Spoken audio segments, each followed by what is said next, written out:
Big changes are coming to the UK's welfare system, and they're already causing a storm of controversy. The government says these reforms will save £5 billion a year by 2030, but critics argue they'll hit the most vulnerable the hardest, especially disabled people. Here's what's happening.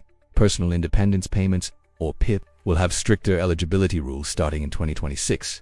That means many people could lose vital support. In Scotland, where PIP is being replaced by the devolved adult disability payment, this still creates a big problem. Why? Because any cuts to PIP spending by Westminster will reduce Scotland's funding too. And it doesn't stop there. Incapacity benefits under universal credit will be frozen for existing claimants next year, and new claimants will see reduced payments. The government is also merging job seeker S allowance and employment support allowance into a time-limited unemployment insurance. They say this will encourage people to return to work, but critics argue it's just another way to cut costs. Scotland's Social Justice Secretary, Somerville, called these changes devastating and warned they'll punish disabled people while putting huge pressure on Scotland's budget. Advocacy groups like Inclusion Scotland are calling it a political choice that will push people further into poverty. And even Labour MPs are calling it austerity in disguise. But the UK government insists these reforms are necessary. They argue the current system encourages dependency and that these changes will benefit both taxpayers and claimants. They're even raising universal credit by £7 a week and adding a premium for people with severe lifelong conditions. But for many,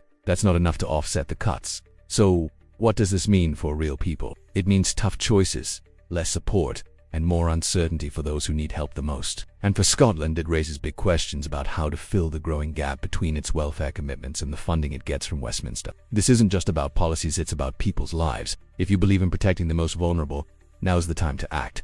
Write to your MP, support disability rights groups, share this story. Together we can push for a system that's fair, compassionate, and doesn't leave anyone behind. Let's make sure every voice is heard.